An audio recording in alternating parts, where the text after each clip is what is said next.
Okay, before I begin my Criterion Collection Part 3, I have a bit of a confession to make. If you watched the previous one and actually stuck through to the end, you'll know that my phone got filled up. And so some of this footage was stuff I shot for Part 2, but well, I had to clear space on my phone so I could edit and upload the video, so I uploaded some of the footage to Google Drive and then edited the video, and then was able to move the footage off of my phone, and then I downloaded that footage again from Google Drive, and yeah, it really was a figurative pain. So I don't think you'll actually notice, though. I mean, that's why I wore the same t-shirt. I don't know why I'm bothering to tell you this, but, full transparency, right? This is number 56, although I think it should be 39, isn't it? Da-da-da-da-da! This is one of Hitchcock's, God, he did a lot of good films. This is one of the films he did while he was still in Britain. It's interesting that they make a joke about the obviously British main character being Canadian, and that's a reference to the fact that back then British studios would often hire a Canadian expat to play an American so that they could sell the film in America. There was also a comedic stage play. Basically, you have four people play. Well, you got one guy playing the hero, one guy playing the heroine, and two other guys playing everything. I auditioned for a production of it, didn't get in. Aw, but whatever. it was still good. This has a fair amount of humor. I mean, well, Hitchcock is no stranger to humor, really. But, yeah, just thought, what to say about it? Well, it's good. It's a thriller. Like I said, there's humor in it. It's actually a great shot of guys in a car, and then the camera pulls out. We see the car. I mean, if you go frame by frame, you'll see where the cut is. Otherwise, you won't. Very big admirer of Hitchcock's body of work, not necessarily the person. I've never met him, but I'll trust that Jamie Lee Curtis was correct. Number 61. Ba, ba, ba, ba. Brian, etc. It has two commentaries, all featuring very different pythons. Has some deleted scenes. Has documentary while they were on location filming. This is definitely one of the Python troupe's best films. Of course, I think pretty much every film they did were their best. Well, every film where they had creative control were their best. Well, what did they do? I mean, they did Holy Grail, Life of Brian, and Meaning of Life. Meaning of Life, actually, well, Meaning of Life is still funny, but I do think that I think I like Holy Grail better. That might be partially nostalgia, but Life of Brian is good too. What more do I have to say? Number 63, Carnival of Souls. This is a rather atmospheric film, and also one of the interesting things is a lot of this was shot at a former lakeside resort in Utah, and then there was a drought, and the lake shrunk. So it was once lakeside property, it was now desert property, and the place was basically abandoned, and then there are documentaries on that location, on that place. Very interesting, a very interesting film, very atmospheric. I know I said that already, but I really do like atmospheric films. The Angry Video Game Nerd recommended it. Check it out. I don't know if you can see the number 75 on this, Chasing Amy. I would say this is Kevin Smith's masterpiece. There's a book that has the script for Clerks and Chasing Amy, and he explained how he got the idea basically after Mallrats was overly panned. I don't think I realized this is I think this is the first Criterion disc I bought. Think about it at Barnes & Noble, maybe Best Buy. Best Buy seems a little more likely like that. Hatter's point is, it has, well, of course, has commentary by Kevin Smith, and one interesting thing is in the script, it mentions that two of the characters, Holden and Banky, I think, are playing EA Sports Hockey for Sega Genesis, and that's a rather important stage direction. When they did Mallrats, he wanted his characters to be playing EA Sports Hockey for Sega Genesis, which is his favorite hockey game, but the studio, Universal/Gramercy, said, no, you should play the new Sega hockey game made by Sega for their new system, the Sega Saturn. And actually, if you look at the scene, they're holding Genesis controllers, but the TV is showing the Saturn game. And in exchange, no, they didn't get any money. But Sega promised that they would promote the film as part of their summer tour, and they reneged on that promise. So yeah, that's why when Kevin wrote his next film, the script specifically stated EA Sports Hockey for Sega Genesis. I don't know what more to say. Oh, this was previously released on Laserdisc, and so they have Actually, they have an intro.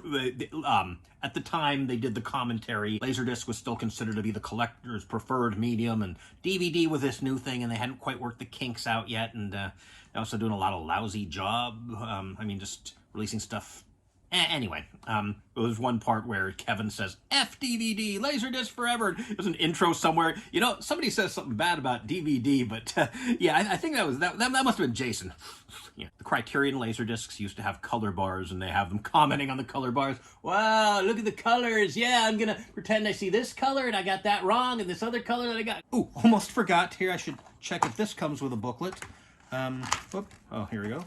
Chasing Amy special edition DVD, and look, a map of, I think this is Leonardo? Red Bank. Well, I guess a map showing different locations used in different Kevin Smith movies.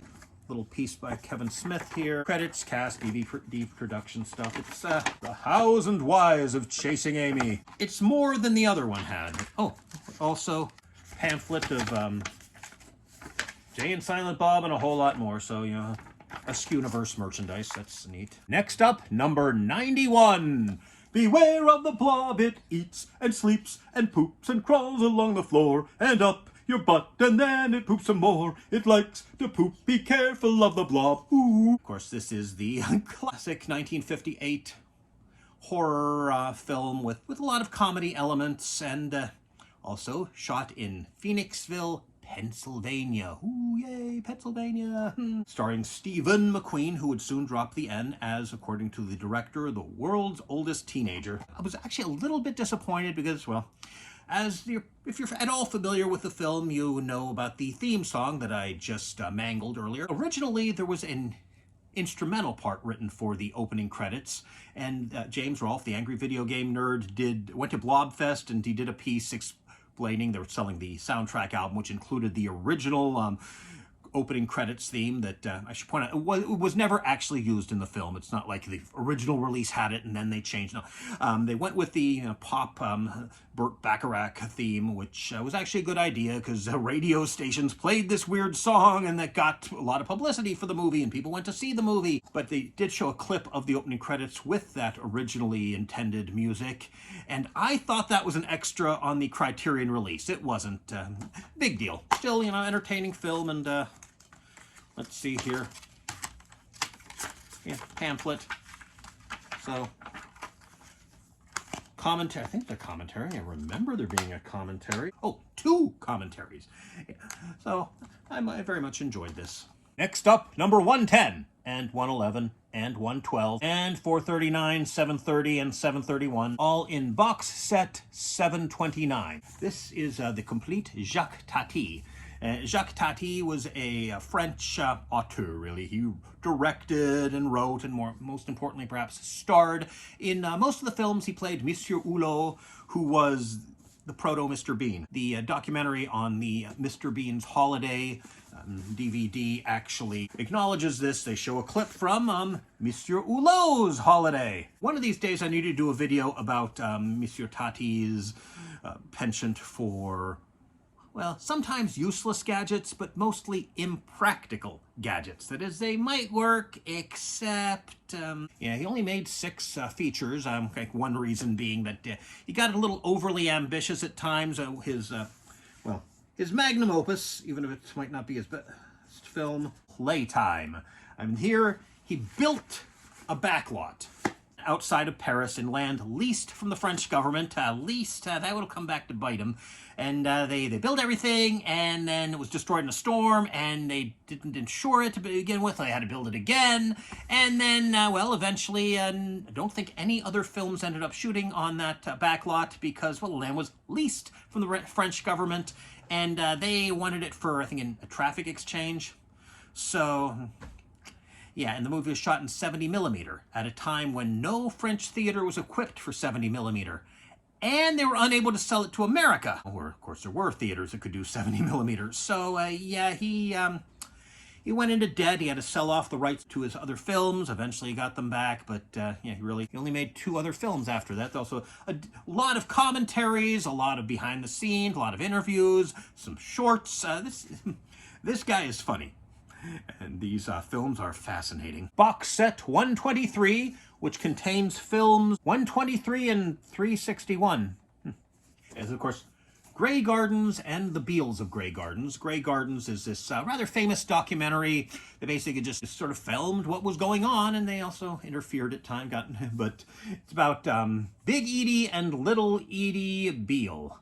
These poor relatives of Jacqueline Bouvier, Kennedy Onassis, and they lived in this big, decrepit mansion and lived rather poor lives, and subsisting on a rather meager allowance. The Beals of Grey Gardens, I thought the documentary crew came back. Actually, no, it's a second film made of footage they didn't use for the first movie. This is very interesting. I say that too often, I think, but these are still interesting, and sometimes if the camera shakes, there's a reason for it. Yeah, hard to believe there was a time when that was true, huh? Number 134, Häxen. Yeah, did this. You see there's an umlaut.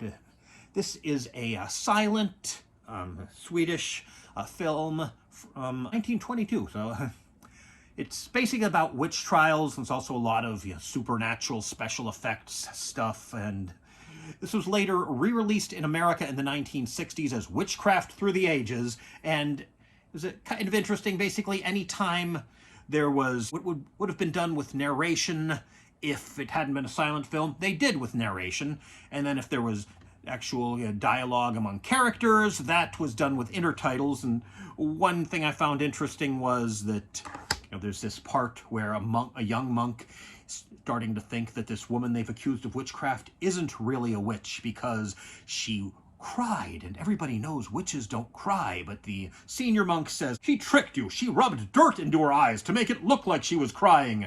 And the intertitles for the American re-release version, it's changed to, "She rubbed some kind of herbs into her eyes." It's like, she's in a cell, and I'm sure they strip searched her. Where would she have gotten herbs? Why did you change that? Dirt makes sense because the cell is basically made of dirt. Where are the herbs? I often wonder about weird translation choices like that. Just like with Ultraman. Ultraman, in the original Japanese, he introduces himself to Hayata with, "I am an alien from Nebula M78. And then later on, Hayata says, "He has no name. Let's call him Ultraman." In the English dub, Hayata still says, "He has no name. Let's call him Ultraman." But he introduced himself as, "I am Ultraman." Why is Hayata lying? Number 179, including films 180 and 181. Yeah, these are the I Am Curious films. Yeah, I Am Curious Yellow and I Am Curious Blue. And the original Swedish titles were something like I Am Curious, a film in yellow, and I Am Curious, a film in blue. These are kind of notoriously pornographic art films. It's not quite true. How do I do this? I mean, the characters are naked, but I cannot tell if this is aligned right, but I'm licking this box, right? You get the idea. I can't get more explicit than that, even though I did mark this video as not for kids.